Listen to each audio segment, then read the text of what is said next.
terhormat Ibu Hajah Leli Muhammad selaku dosen mata kuliah pelibatan orang tua, yang terhormat ketiga pemateri pada malam hari ini, dan teman-teman semua selaku hadirin yang menyempatkan diri dalam acara webinar hari ini. Assalamualaikum warahmatullahi wabarakatuh. Puji dan syukur mari kita panjatkan kehadirat Allah Subhanahu wa Ta'ala yang telah memberikan kita rahmat dan hidayahnya sehingga kita dapat berkumpul pada acara webinar pada malam hari ini. Tak lupa salawat serta salam kita limpah curahkan kepada Nabi besar kita Nabi Muhammad SAW, karena berkat rahmat dan hidayahnya kita dapat berkumpul pada acara webinar kali ini dalam tema parenting pola asuh untuk anak usia dini. Selanjutnya, hadirin yang berbahagia, berikut susunan acara pada webinar pada malam hari ini. Yang pertama, ada penyampaian materi dari ketiga pemateri kita pada malam hari ini. Yang kedua, ada sesi tanya jawab. Yang ketiga, ada doa penutup. Dan yang terakhir adalah penutupan. Namun, sebelum itu, saya lupa, sebelum memulai acara tentu ada pembukaan. Nah, begitu pun dengan webinar kali ini, mari kita buka acara webinar kali ini dengan ucapan basmalah bersama-sama. Bismillahirrahmanirrahim. Kita buka acara webinar pada malam hari ini. Hadirin yang berbahagia, untuk mempersingkat waktu, kita lanjut saja pada acara pokok, yaitu penyampaian materi mengenai webinar parenting pola asuh anak usia dini, dengan materi pertama yaitu mengenai pola asuh anak usia dini dalam pendidikan anak usia dini, yang akan disampaikan oleh Teh Septiana Nurulita. Kepada Teh Septiana Nurulita, apakah sudah bisa? Ya, sudah Teh. Oke, baik. Kita lanjut saja kepada Teh Septia. Saya persilahkan waktu dan roomnya untuk menjelaskan mengenai materi yang akan dijelaskan. Oke, terima kasih kepada moderator Teh Devira. Sebelumnya, apakah saya boleh minta tolong untuk share PPT-nya? Boleh. Ya, oke. Saya sambil lanjut menjelaskan dan memaparkan materi kali ini ya. Jadi untuk kali ini saya berkesempatan untuk memaparkan materi mengenai pola asuh anak usia dini. Nah, seperti yang kita tahu bahwa pola asuh ini berkaitan dengan parenting. Parenting itu merupakan salah satu cara kegiatan kita sebagai orang tua atau orang dewasa dalam membimbing, membina, dan mengajarkan anak mengenai suatu pengetahuan juga ilmu. Kita juga di parenting itu kan berkaitan mengenai pola asuh pembelajaran, pola asuh bagaimana anak dalam kegiatannya, dalam perkembangannya, seperti itu. Selanjutnya mungkin apakah PPT-nya udah bisa di-share screen, Teh Devira? Untuk postnya, Teh, maaf. Ya. Sepertinya saya belum dijadikan host. Oh, oke, bentar ya.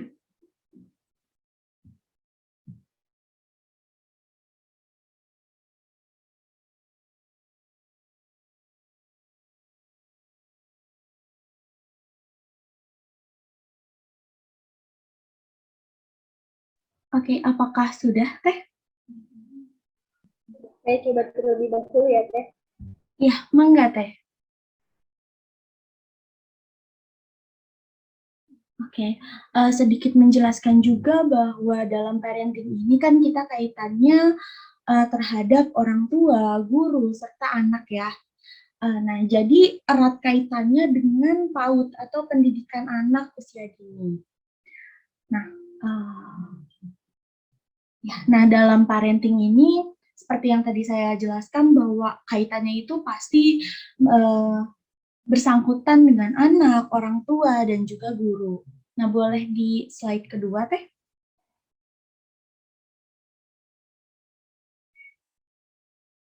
Iya.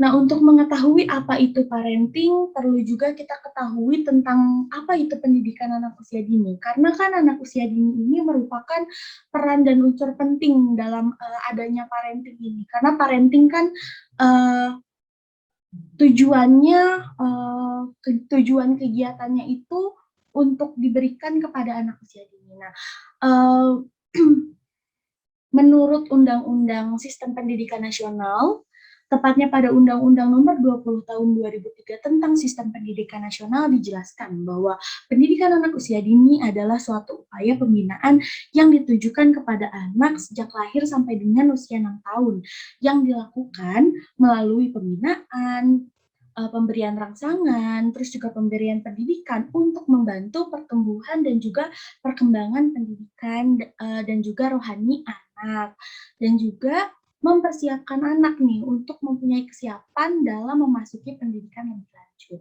Nah, pendidikan anak usia dini ini juga berkaitan dengan lembaga sekolah. Lembaga sekolah di sini adalah PAUD.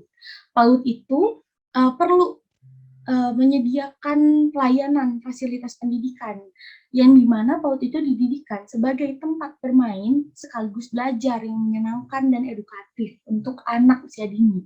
Kenapa sih harus menyenangkan dan edukatif? Karena dalam masa Golden Age ini, anak usia dini itu lagi masa-masanya tumbuh dan berkembang gitu.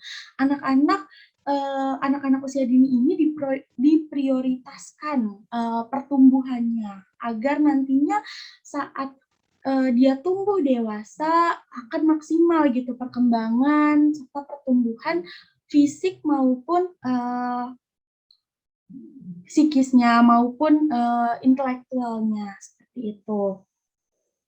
Sebagaimana amanat ketentuan pada pasal 109 Undang-Undang Sidiknas juga, bahwa salah satu tujuan pendidikan non formal dalam PAUD itu adalah mengembangkan potensi kecerdasan spiritual, intelektual, emosional, estetis, kinetis, dan juga sosial peserta didik pada masa-masa ini gitu. Pertumbuhannya itu dikembangkan dan juga dalam lingkungannya juga itu perlu edukatif dan juga menyenangkan. Seperti itu. Boleh dilanjut, Teh?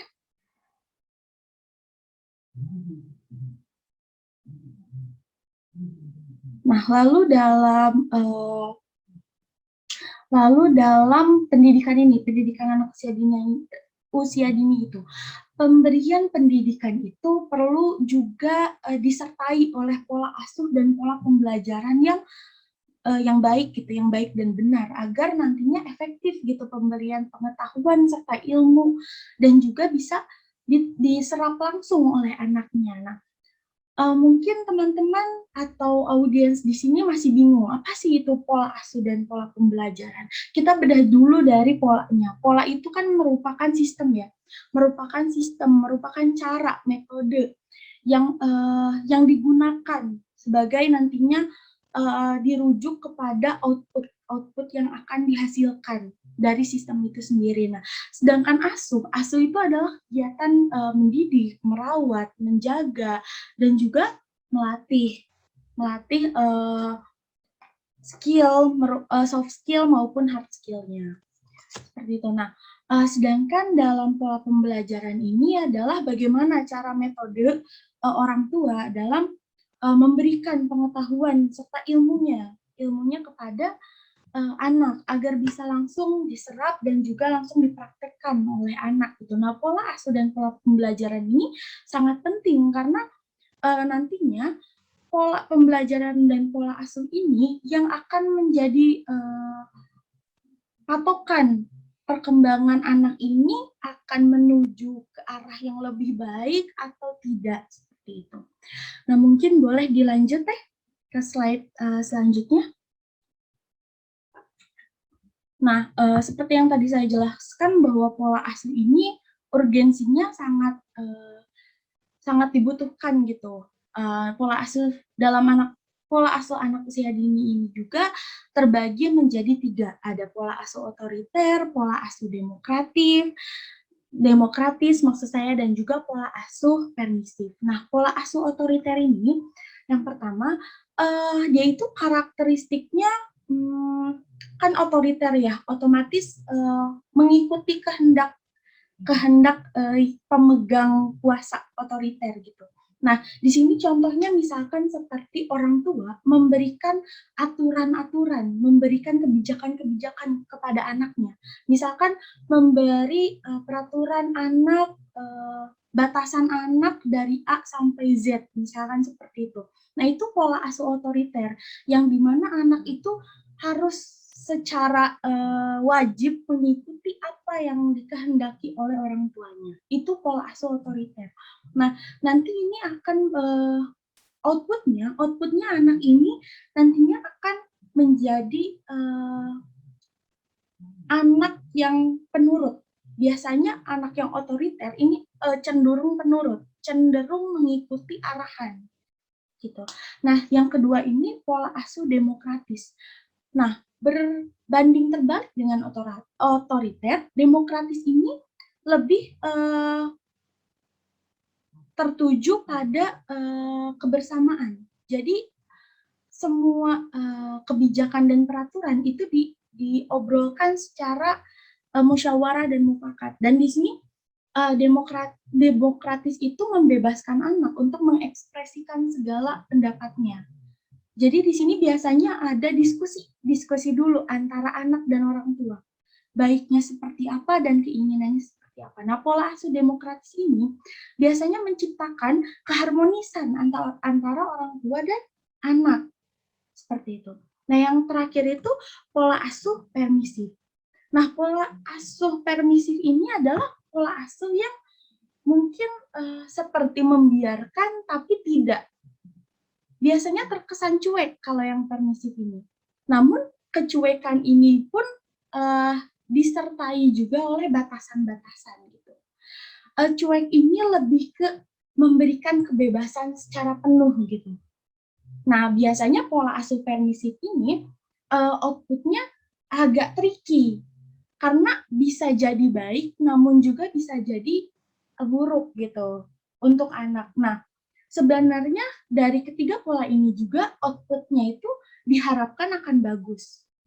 Namun tidak menutup kemungkinan juga jika tidak cocok dengan karakter anak dari awal, pola asuhnya akan sulit untuk dikembangkan. Nah, maka dari itu dari ketiga pola asuh ini untuk mengimplementasikannya kepada anak, kita juga perlu memahami bagaimana sih karakteristik anak, apa pola asuh yang cocok dengan anak.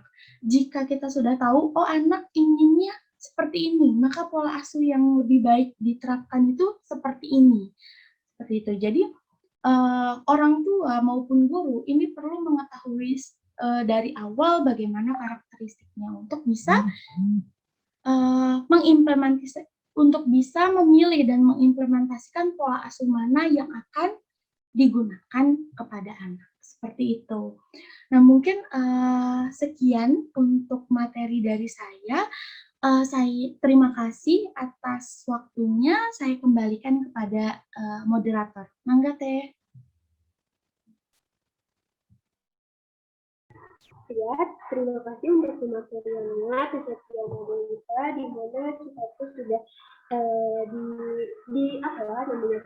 sudah diberikan mengenai bagaimana pola asuh anak usia dini yang ternyata ada 3 ya teman-teman, yaitu ada pola asuh otoriter, pola asuh demokratis, dan pola asuh permisif. Ketiga pola asuh ini banyak diaplikasikan pada anak-anak yang ada di masyarakat. Nah, terima kasih banyak, bagus banget ya untuk pemateriannya. Untuk memperjelas mengenai bagaimana parenting pola asuh pendidikan anak usia dini, hadirin semua kita lanjut saja kepada pematerian kedua dengan materi pola asuh anak dalam pendidikan keluarga yang akan disampaikan oleh Frida Panita Herosektein, salah satu mahasiswi kelas 5B PG PAUD sama dengan Kesatian Narita tadi.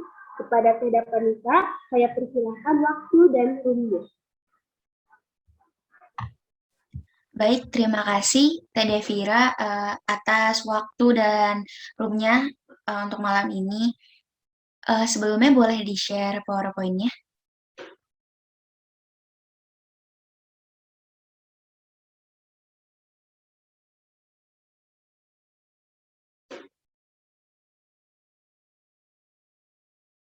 Oke, baik. Di sini saya akan melanjutkan materi mengenai pola asuh anak dalam pendidikan keluarga. Ini berkaitan ya dengan materi yang disampaikan oleh Teh Sevia tadi. Boleh selanjutnya, Teh? Slide selanjutnya mengenai... Oke, di sini saya akan pertama akan menjelaskan mengenai pola asuh. Setiap orang tua tentunya ingin yang terbaik bagi anak-anak mereka. Keinginan ini kemudian akan membentuk pola asuh yang akan ditanamkan oleh orang tua kepada anak-anaknya nanti. Pola asuh di sini ada menurut Diana Baumrin tahun 1967 bahwa pola asuh itu bermaksud parental control, yang artinya bagaimana orang tua itu bisa mengontrol, membimbing, dan mendampingi anak-anaknya untuk melaksanakan tugas-tugas perkembangannya sampai menuju proses kedewasaannya nanti. Nah, tentunya di dalam keluarga ini terdapat orang tua dan anak. Nah, orang tua itu terdiri dari ayah dan ibu, dan anak itu bisa dibilang terdiri dari kakak dan adik.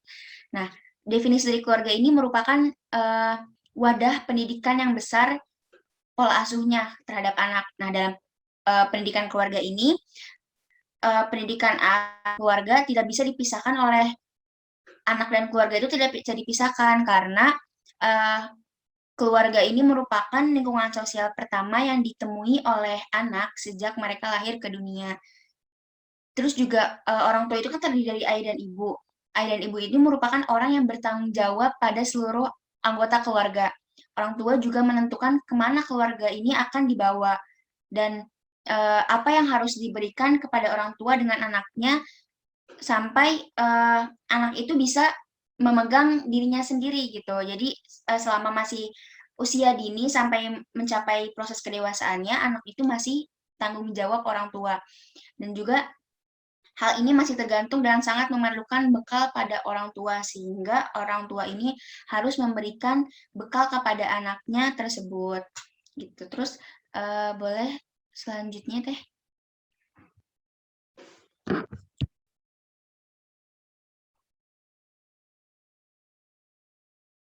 Boleh, Teh Vira? Next slide.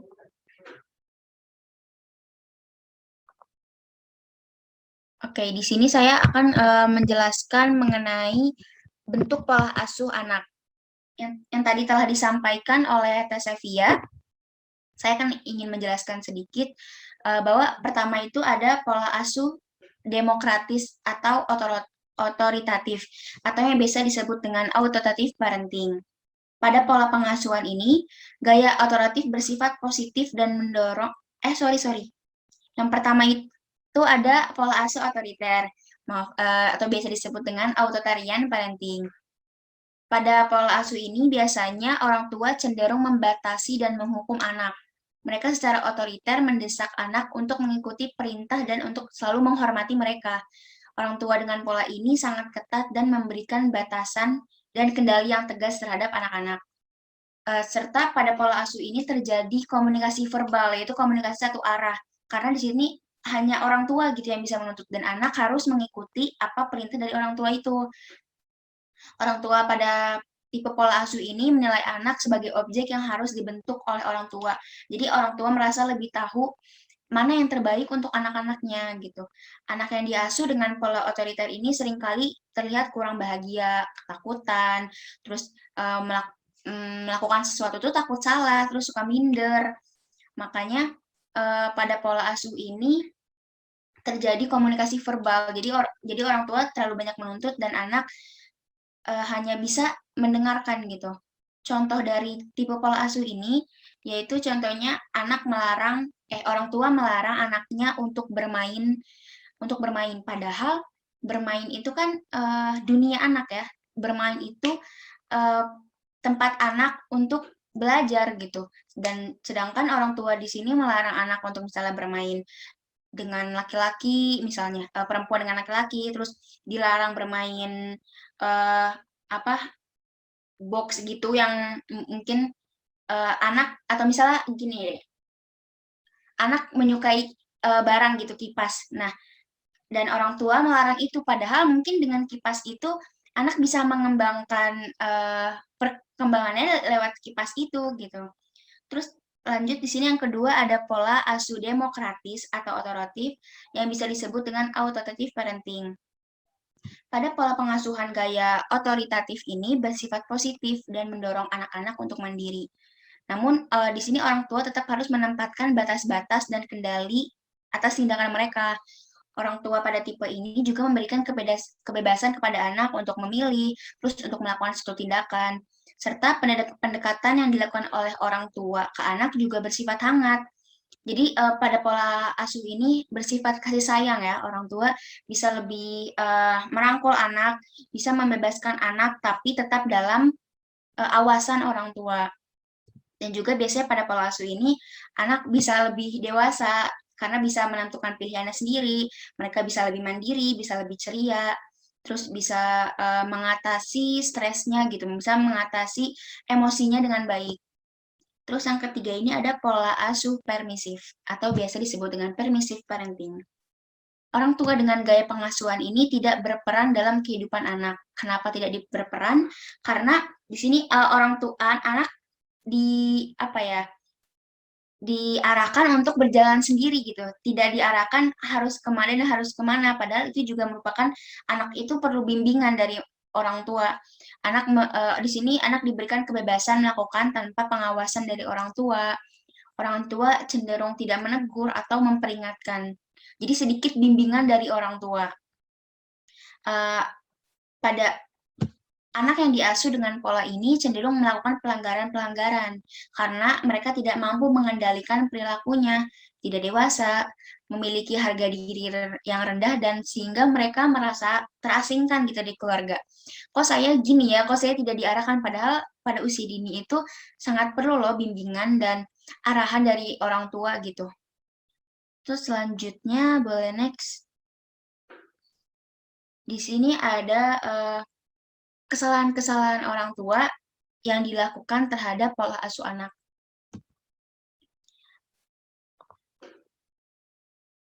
Yang pertama itu memberikan banyak pilihan. Memberikan banyak pilihan kepada anak membuat anak kewalahan, karena di sini orang tua kebanyakan menuntut gitu apa yang harus dilakukan oleh anak, padahal pada usia dini itu mengambil keputusan itu juga penting loh, untuk belajar anak bertanggung jawab atas pilihannya itu gitu. Jadi memberikan banyak pilihan itu juga bisa membuat anak bingung apa yang harus dipilihnya nanti gitu. Jadi di sini apa ya,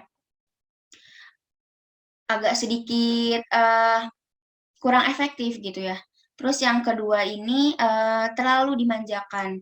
Terlalu dimanjakan, berusaha memenuhi setiap permintaan anak akan membuat anak sulit merasa puas dan membuat mereka suka memaksa. Nah, terlalu dimanjakan ini juga tidak baik untuk anak, karena apabila dari sejak usia dini itu anak terlalu dimanjakan, pada saat dewasa nanti sesuatu yang anak inginkan itu harus dia dapat, harus tercapai gitu. Apabila tidak, mereka nggak puas, mereka memaksa bahwa hal itu tuh harus terjadi, karena dari usia dini itu sudah diajarkan, karena mereka dibiasakan oleh orang tuanya sesuatu yang dia mau tuh pasti tercapai gitu.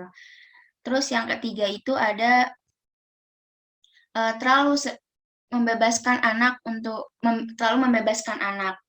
Nah, terlalu membebaskan anak ini juga tidak baik ya, karena sudah dilihat dari yang tadi bahwa pola asuh itu membebaskan anak itu membuat anak keluar batasan. Anak itu kan perlu diberitahu apa batasan yang harus dia lakukan, sampai mana batasan yang harus dia lakukan gitu. Jadi tidak memberikan kebebasan anak juga tidak baik atau tidak efektif untuk pola asuh yang baik. Terus yang keempat ini terlalu sering mengkritik.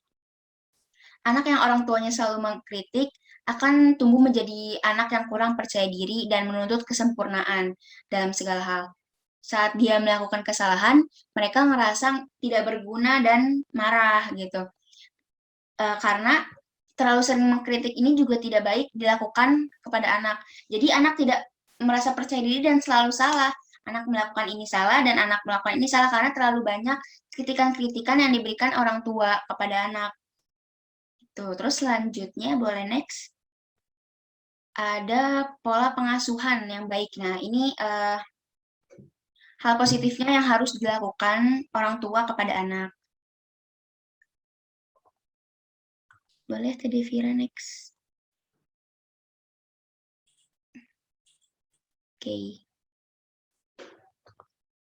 Pertama itu memberikan pujian atas usaha yang sudah dilakukan oleh anak. Nah, hal ini juga bisa memberikan dan membangun kepercayaan diri kepada anak. Karena anak itu perlu sekali loh bentuk reward, bentuk ucapan-ucapan atas usaha yang telah dia lakukan gitu.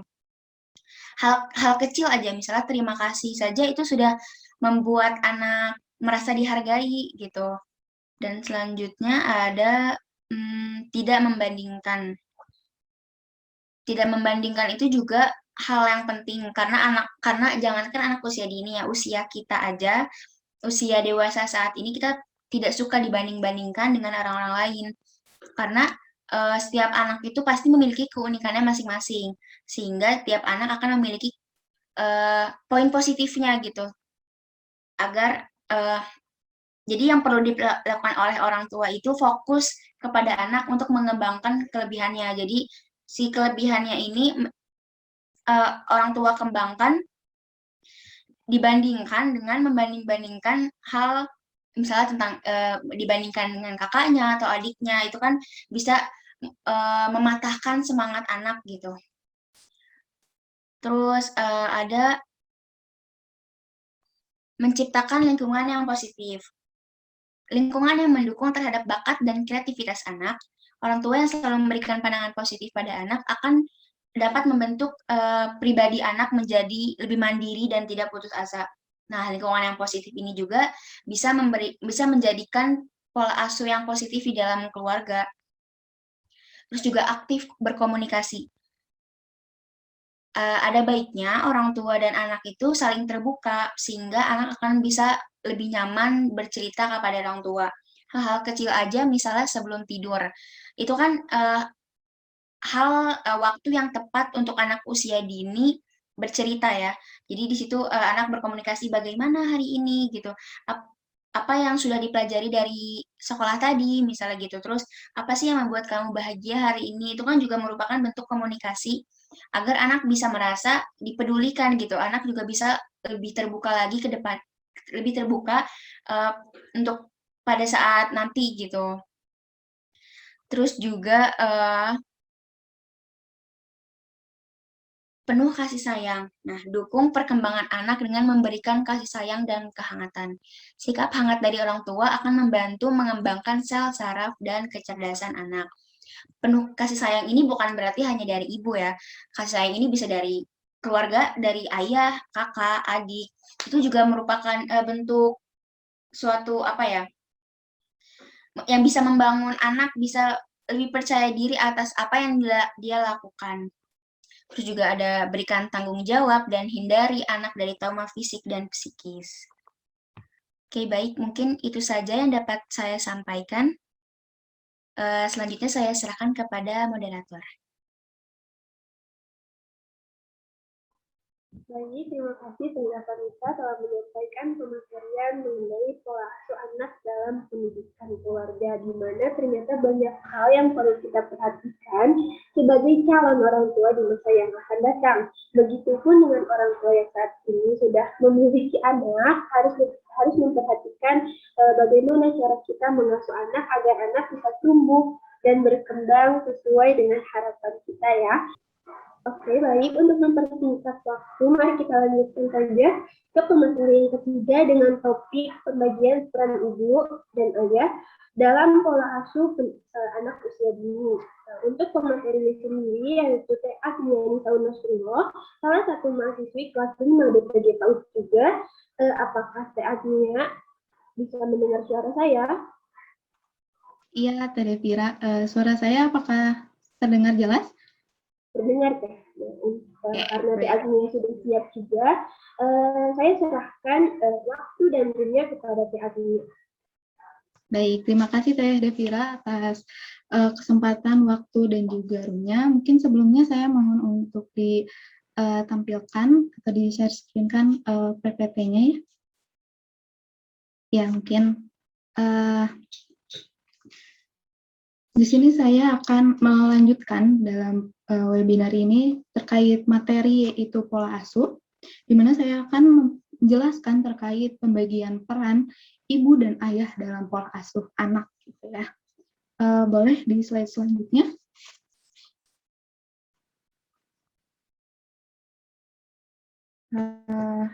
Boleh di selanjutnya, Teh Devira?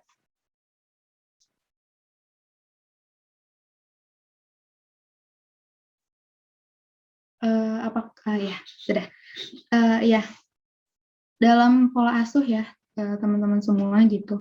Kita sebelumnya kita semua itu saya ingin menyatukan dulu persepsi terkait pembagian peran dalam pola asuh terhadap anak gitu ya. Kenapa sih harus ada pembagian peran gitu dalam pola asuh anak? Sebelumnya kita harus mengetahui dulu gitu, sebagai orang tua itu memiliki tanggung jawab yang sama untuk masalah mengasuh anak gitu. Tetapi yang menjadi topik pembahasan kali ini yaitu dari satu tanggung jawab yang sama itu memiliki peran yang berbeda gitu dalam mengasuh anak gitu. Jadi yang poin penting di sini adalah terkait perbedaan itu tersebut gitu. Apa sih perbedaannya peran antara ayah dan ibu dalam hal mengasuh anak gitu. Adapun pendekatan atau peran orang tua dalam hal mengasuh anak itu bukan sesuatu hal yang negatif gitu ya, yang kita bisa lihat dan juga bukan suatu permasalahan yang negatif, melainkan itu tuh menjadi dampak yang menguntungkan bagi anak gitu, karena dengan adanya variasi dalam hal pengasuhan anak, anak itu dapat memahami dan mulai untuk mempelajari sejak dini terkait dengan adanya perbedaan gitu, dan mengetahui bahwa perbedaan itu bukan sesuatu hal yang negatif dan bukan sesuatu hal yang buruk gitu ya, tetapi masih ada dari perbedaan itu ada sesuatu hal yang positifnya gitu. Boleh di slide selanjutnya. Ya, adapun gitu ya terkait yang sudah saya sampaikan, di sini saya mengambil dari Ferrauli pada tahun 2009 itu mengatakan secara umum ayah dan ibu itu memiliki peran yang sama dalam pengasuhan anak-anaknya. Namun ada sedikit perbedaan dalam sentuhan dari apa yang ditampilkan oleh ayah dan ibu. Gitu. Seperti yang sudah saya jelaskan bahwa tanggung jawabnya sama, tetapi peran yang diberikan itu berbeda.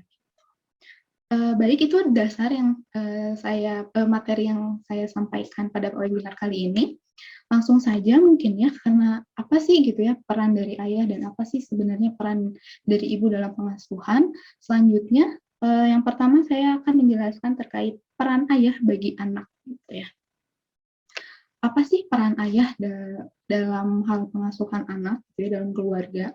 Sebelumnya mungkin kita ketahui bersama bahwa peran ayah di keluarga itu atau keterlibatannya mungkin waktunya itu tidak terlalu banyak dari ibu gitu ya, karena posisi ayah dalam kebanyakan keluarga itu sebagai pencari nafkah yang dimana mungkin waktunya lebih banyak di luar gitu ya daripada di rumah. Tetapi hal itu tidak menarik kesimpulan atau menjadikan suatu alasan bahwa ayah itu tidak memiliki peran dalam pola asuh anak gitu.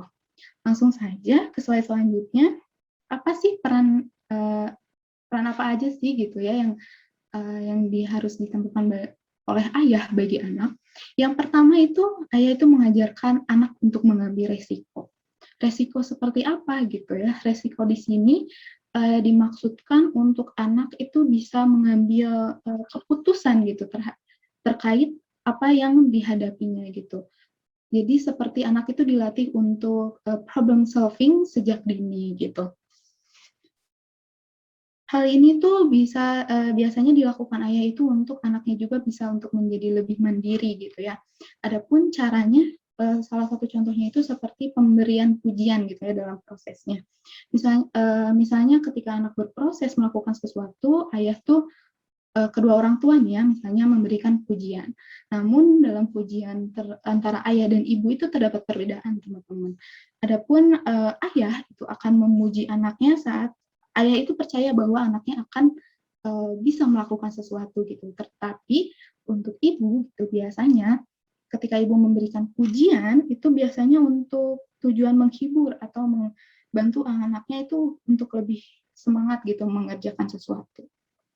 Dan hasilnya anak itu akan terus bekerja keras gitu untuk mendapatkan sesuatu yang dia inginkan. Jadi harus ada keseimbangan sebenarnya. Cuman perannya mungkin tadi sudah saya jelaskan berbeda ya antara ibu dan ayah. Gitu.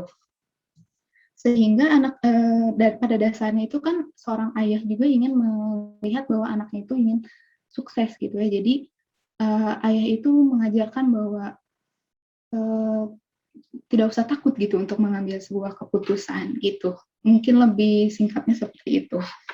Selanjutnya ada merangsang anak itu untuk beraktivitas fisik gitu ya. Kita ketahui mungkin ya tenaga pria dan wanita itu lebih banyak pria gitu, sehingga untuk kegiatan fisik, aktivitas fisik pun dalam pola asuh anak itu lebih banyak diambil perannya itu oleh ayah gitu. Contohnya seperti apa? Contohnya misalnya seperti mengajarkan anak untuk berolahraga ataupun mengenal alam gitu ya, seperti ya, keluar dari rumah gitu. Juga interaksi fisik antara anak dan ayah itu dapat menunjukkan kepada anak bagaimana untuk menangani emosi seperti kejutan, rasa takut, dan juga kegembiraan. Atau mungkin kita bisa menyebutnya sebagai untuk memacu adrenalin anak gitu ya. Oke, ya, poin selanjutnya yaitu peran ayah itu sebagai panutan kesuksesan atau prestasi. Apa sih maksudnya gitu ya? Dalam hal ini ada penelitian nih teman-teman menunjukkan bahwa jika ayah menunjukkan kasih sayangnya, juga terus mendukung dan ikut terlibat dalam kegiatan anaknya, dan ayah tuh dapat berkontribusi terhadap perkembangan anak yaitu dari kognitif, bahasa, serta pada prestasi anak, kepercayaan diri dan jati diri anak itu dapat membantu anak dalam proses untuk menuju kesuksesan atau prestasinya gitu. Dapat dilihat dari poin selanjutnya itu menumbuhkan rasa percaya diri dan berkompeten, kemudian menumbuhkan anak untuk agar mampu berprestasi, di mana ayah itu sebagai panutan gitu, di mana tadi juga ayah untuk diminta untuk bisa membantu anak dalam mengambil keputusan gitu. Jadi dalam hal-hal itu tuh membantu anak untuk berprestasi selanjutnya gitu. Terutama dalam hal untuk anak laki-laki nih gitu ya. Ayah itu mengambil peran yang sangat penting banget, di mana bisa kita bicarakan itu sebagai role model gitu ya. Di mana mereka itu akan menjadikan ayah itu sebagai panutan. Gimana sih menjadi laki-laki yang baik gitu. Gimana sih sebenarnya belajar untuk menjadi pria yang baik itu seperti apa gitu. Dan dalam prosesnya itu anak akan misalnya meminta persetujuan dalam apapun hal yang akan dilakukan oleh anak gitu. Anak itu akan meminta persetujuan kepada ayahnya. Juga sebisa mungkin dia itu akan sukses gitu, melihat kesuksesan ayahnya itu sebagai tolak ukurnya, bahkan bisa juga dia itu ingin melebihi gitu. Jadi peran ayah itu sebagai role model kesuksesan untuk atau prestasi anaknya gitu. Adapun poin selanjutnya itu yang tadi saya sudah jelaskan, itu mengajarkan anak laki-laki berperilaku sesuai jenis kelaminnya dan juga bagaimana sih kodratnya laki-laki dan juga berperilaku laki-laki itu yang baik gitu.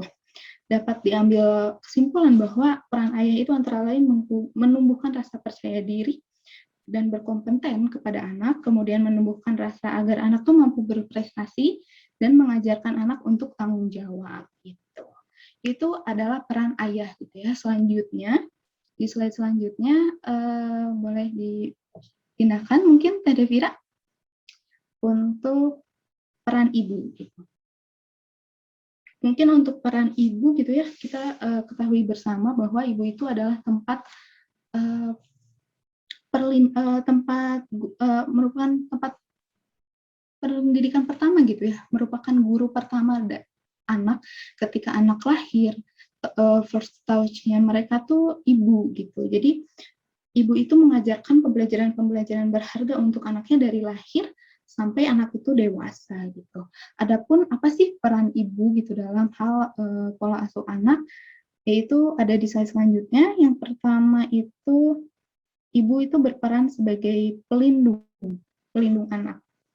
Karena kan sejak lahir, anak itu sudah merasakan kehadiran ibu ya. Yang tadi sudah saya jelaskan bahwa first touch-nya anak itu ibu, kemudian suara yang dia dengar itu ibu gitu, dari dia menangis pun dia kebanyakan anak itu memanggil ibu gitu ya, mungkin ada ibu, mama, itu merupakan simbol bahwa anak itu ketika mencari perlindungan itu tempat ternyamannya itu adalah ibu, seperti itu.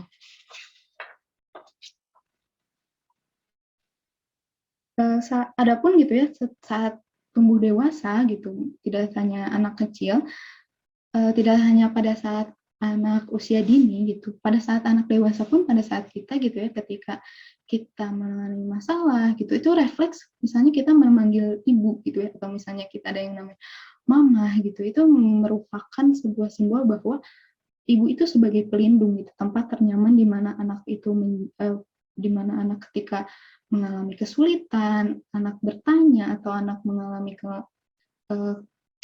problem gitu ya, itu akan kembali ke ibu gitu, di mana peran itu mewakilkan bahwa peran ibu itu sebagai pelindung gitu. Selanjutnya, merangsang mental dan emosional. Kenapa? Karena kan dari awal gitu, banyaknya interaksi anak itu, kita tidak bisa pungkiri bahwa itu anak itu banyak interaksi dengan ibu, karena dari dia lahir, kemudian dewasa, mulai diajak untuk mempelajari hal-hal itu dari ibu, sehingga antara ibu dan anak itu memiliki insting gitu ya, kayak banyak banget pembelajaran emosional yang diberikan oleh ibu kepada anaknya, sehingga anaknya itu dapat mempelajarinya melalui apa yang diberikan oleh ibu kepada anak gitu. Selanjutnya itu mengajarkan disiplin. Seperti yang mungkin kenapa ya ibu yang harus mengajarkan disiplin, tidak ayah. Jadi selain ibu juga mungkin ibu itu dilambangkan sebagai kelembutan, tapi ibu juga itu harus menjaga keseimbangan antara memberikan aturan yang ketat dan memanjakan anak gitu. Dimana ibu juga itu harus contohnya menanamkan rasa tanggung jawab juga gitu selain ayah. Dimana ibu juga membuat anak itu mempelajari pelajaran pertama di hidupnya gitu, seperti misalnya bagaimana cara makan, bagaimana mandi, mengajarkan kepada anak bagaimana mengekspresikan kebutuhannya, juga mengelola waktu. Itu tuh merupakan contoh dari bagaimana ibu itu mengajarkan kedisiplinan kepada anak gitu. Dan dapat digaris tarik bawahi bahwa peran ibu itu yang bisa menumbuhkan perasaan sayang, cinta melalui kasih sayang dan kelembutan seorang ibu, itu dapat menumbuhkan kemampuan berbahasa yang baik kepada anak gitu. Kenapa? Karena jika dari awal ibu itu bisa memberikan peraturan ataupun pendidikan pertamanya itu dengan bahasa yang baik, sehingga anak pun dapat menerima bahasa-bahasa itu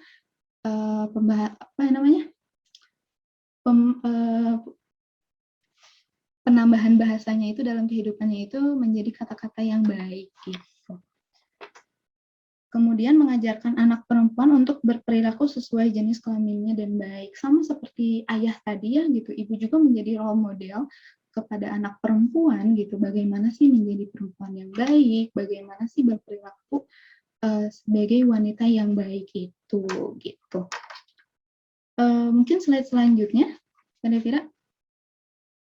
Ya, itu tadi merupakan pembagian peran ya antara peran ayah dan peran ibu gitu. Di sini saya ingin sedikit mungkin menarik garis bahwa peran keluarga dalam pengasuhan anak itu sangatlah penting gitu teman-teman, karena dapat mempengaruhi dan membentuk kepribadian anak atau karakter anak sejak dini itu. Karakter anak tentu saja bergantung dari pola asuh orang tua terhadap anaknya juga gitu. Dan sudah menjadi tugas orang tua juga gitu untuk memberikan anak pengalaman yang dibutuhkan agar kecerdasan anak itu berkembang secara sempurna.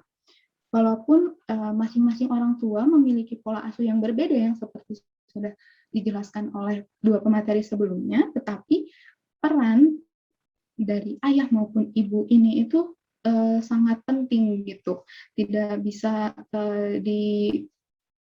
dipisahkan gitu dari pola asuh ini gitu, bahwa keterlibatan ibu dan anak itu sejak lahir gitu ya membawa aura positif dan juga pengaruh positif bagi anak gitu jika pola asuhnya benar. Tetapi jika pola asuhnya mungkin bisa dikatakan salah atau kurang baik, itu juga dapat mempengaruhi yang tidak baik bagi anak gitu. Selanjutnya ada juga kutipan yang saya ambil di slide selanjutnya, yaitu dari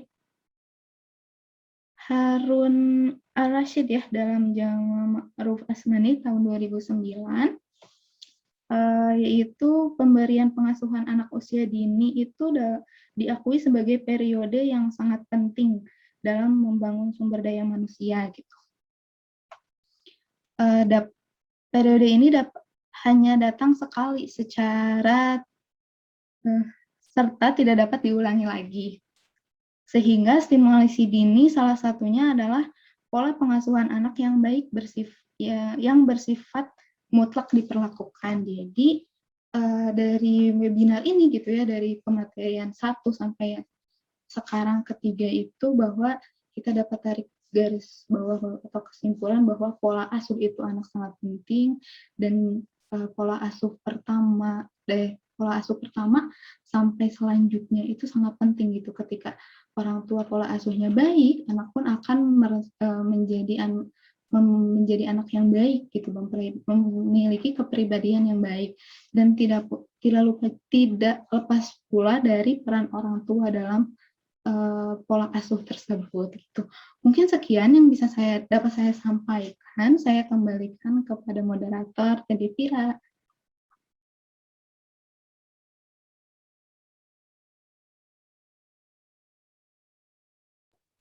Baik, terima kasih Agnia untuk penjelasan mengenai materi ketiga, yaitu bagaimana pembagian antara peran ayah, peran ibu dalam keluarga. Kita dapat melihat bahwa ternyata peran ayah dan peran ibu itu seimbang ya. Kita itu tidak boleh hanya menitik beratkan kepada ibu ataupun sebaliknya. Kita itu sebagai calon orang tua harus bisa membagi pola asuh yang seimbang antara keduanya agar anak itu bisa merasa nyaman baik itu dengan ayah ataupun dengan ibu. Sangat bagus banget untuk pematerian dari Agnia. Selanjutnya untuk mempersiapkan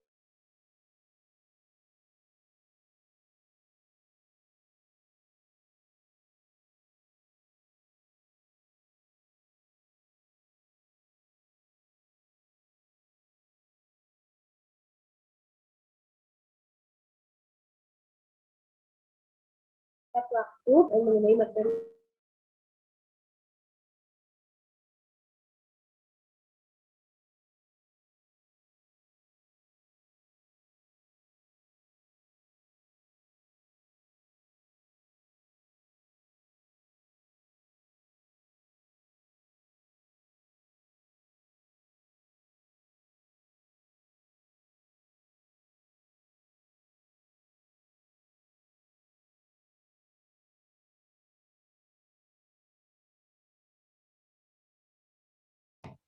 Ya, baik. Sepertinya saya terkendala jaringan ya. Apa suara saya terdengar? Halo.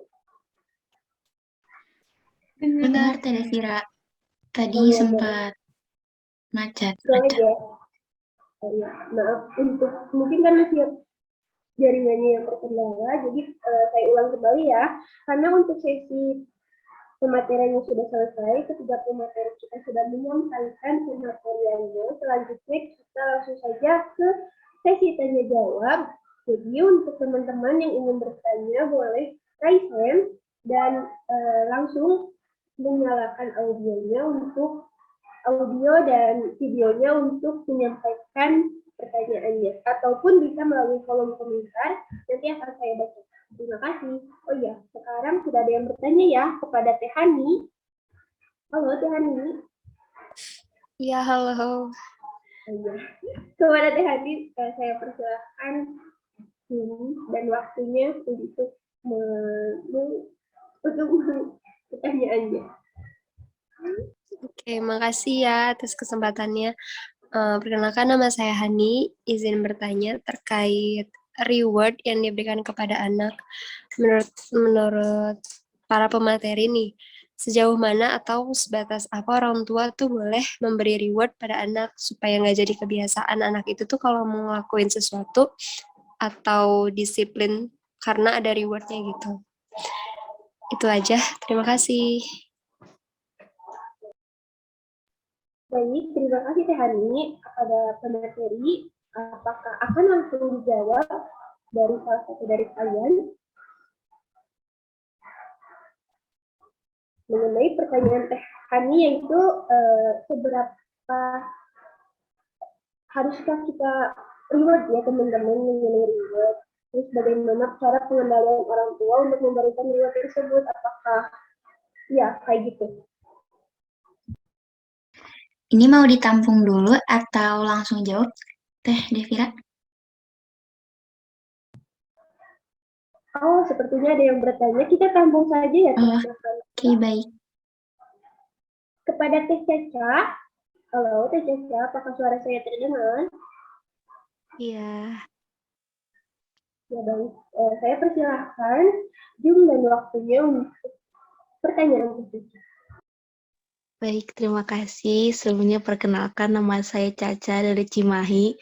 Saya tadi sangat tertarik dengan pembahasan peran ayah dan ibu, dan saya ingin bertanya nih, mungkin dari teteh-teteh pemateri memiliki tips untuk mendekatkan kedua orang tua dengan anak, karena kadang ada cuma salah satu orang tua yang dekat dengan anak, cuma ibunya. Bagaimana sih cara biar ibu dan ayah dekat dengan anak? Terima kasih.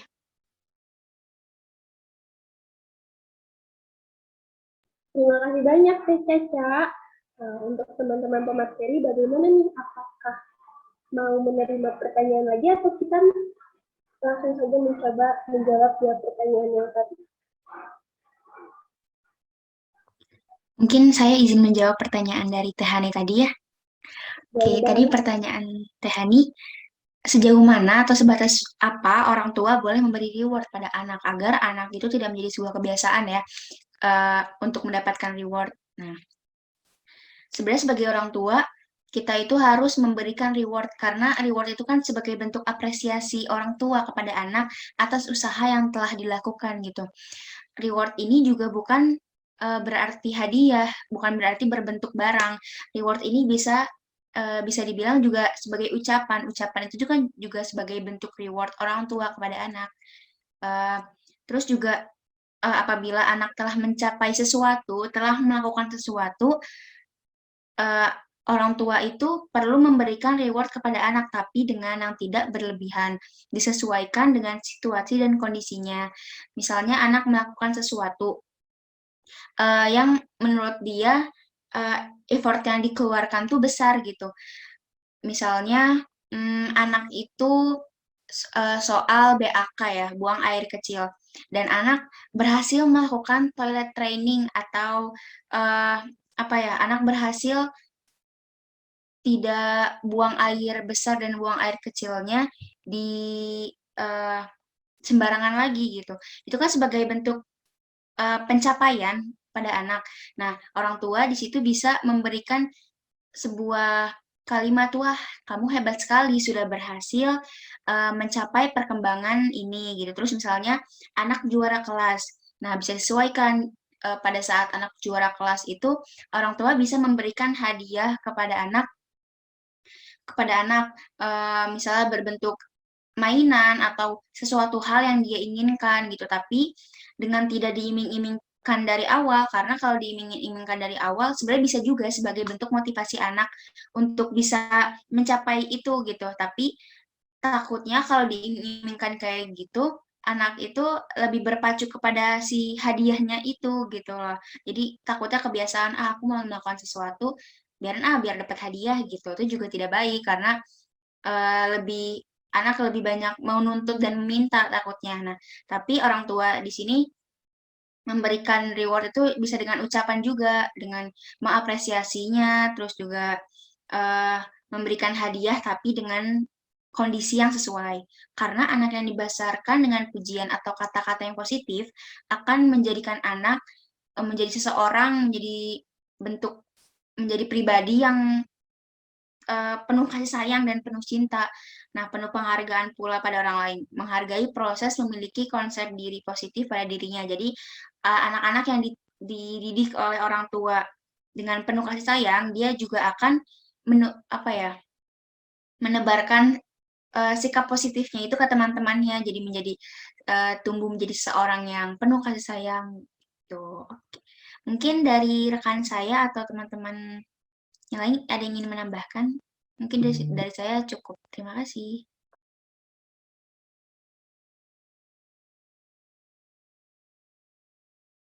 Terima kasih Teh Vanessa untuk jawabannya. Kepada Teh Hani, bagaimana di Teh Hani, apakah jawabannya masih kurang atau ada yang ingin ditanyakan kembali? Ya, sudah cukup dari saya. Terima kasih. Jika sudah cukup, kita lanjut ke pertanyaan selanjutnya. Bagaimana teman-teman pemateri? Saya mau mencoba menjawab ya, Teh Devira. Mungkin dari yang saya tangkap pertanyaannya itu dari Teh Caca ya. Pertanyaannya itu terkait bagaimana sih untuk menjaga agar anak itu lebih dekat gitu ya dengan kedua orang tuanya. Apa seperti itu, Teh Caca? Betul tidak?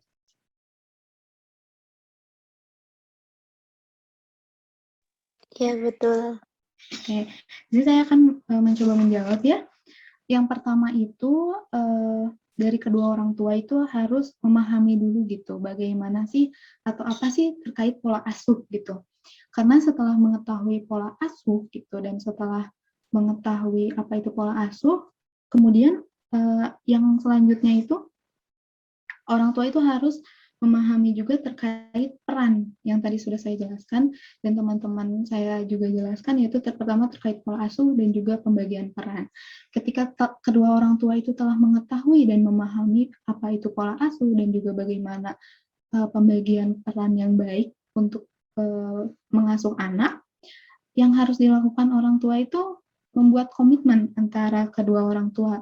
Bagaimana sih atau yang pertama itu apa sih pola asuh yang akan kita terapkan kepada anak dan bagaimana pembagian peran yang baik gitu untuk pengasuhan anak kepada kita gitu.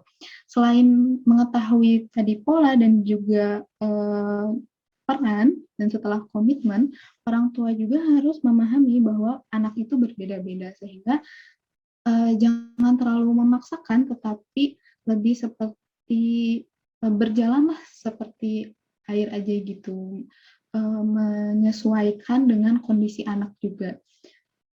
Setelah memahami anak, orang tua juga tidak boleh egois gitu dalam penerapan pola dan juga penerapan perannya masing-masing. Dan yang tidak kalah penting, dari komitmen tersebut itu harus dijalankan sejak dini. Kenapa? Karena yang kita ketahui bahwa anak itu menyimpan memorinya itu sangat baik, sehingga ketika sejak dini anak itu sudah diasuh dengan pola yang baik dan mendapatkan peran yang baik pula, anak pun secara otomatis akan mendapatkan energi positifnya dan juga secara otomatis dapat dekat dengan orang tua gitu. Jadi selain hanya untuk memahami, orang tua itu harus memahami pola dan juga memahami peran, tetapi pola dan peran itu harus dijalankan atau komitmen orang tua itu harus dijalankan sejak dini gitu, sehingga anak itu dapat dekatnya itu ya berjalan sesuai sesuai alir mengalir saja gitu, tidak dipaksa bahwa anak itu harus dekat, tetapi memang nalurinya anak itu dekat dengan orang tua karena pola asuh dan peran orang tua yang baik. Itu mungkin dari saya, mungkin dari teman-teman atau ada tambahan atau ada pertanyaan lagi dari Teh Cacanya? Baik, terima kasih Teh Abinya. Bagaimana Teh Caca? Apakah sudah cukup penjelasan dari Teh Abinya? Iya, sudah cukup. Terima kasih Teh atas jawabannya. Terima kasih Teh Caca dan terima kasih Teh Abinya yang telah memberikan jawaban serta penjelasan terkait pertanyaan dari Teh Caca. Karena kita sudah memasuki malam juga, dan sepertinya teman-teman juga sudah tidak ada yang ingin bertanya, jadi kita lanjut saja ke sesi kesimpulan dari webinar pada malam hari ini, yaitu pola asuh pada pendidikan anak usia dini tidak hanya dipimpin oleh satu aspek saja, tetapi banyak aspek untuk memberikan pola asuh yang baik. Terus di dalam pendidikan anak usia dini, pola asuh anak itu ada 3 ya teman-teman, ada demokratis, otoriter, dan permisif. Dan untuk peran orang tua itu, sebagai orang tua, ayah dan ibu memiliki peranan penting dalam pola asuh anak sejak bayi dilahirkan ataupun bahkan sejak dalam kandungan, karena ketika orang tua terlibat langsung dalam pola asuh anak, tentu anak akan memiliki chemistry yang kuat dengan orang tua. Sehingga ketika anak tumbuh dewasa, anak akan dekat dengan orang tua, dan kasus-kasus anak yang terlantar itu akan lebih sedikit karena orang tua dan anak memiliki chemistry yang lebih tepat di antara keduanya. Sekian kesimpulan dari saya. Terima kasih untuk kehadiran teman-teman pada acara webinar pada malam hari ini. Sebelum live, kita adakan sesi dokumentasi terlebih dahulu ya teman-teman. Maka dari itu, kepada yang bisa, boleh diaktifkan videonya. Ya, terima kasih Teh Hani. Teh Caca, gimana Teh Caca? Bisa on cam?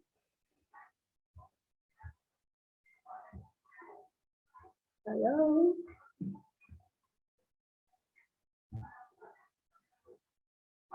Sebentar. Oke. Izin foto ya. 1, 2, 3. Bentar.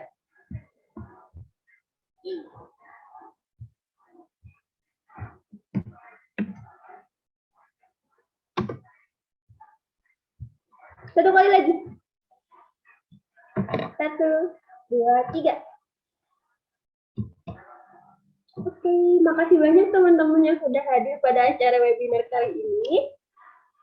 Wassalamualaikum warahmatullahi wabarakatuh. Bye-bye. Waalaikumsalam warahmatullahi wabarakatuh. Terima kasih.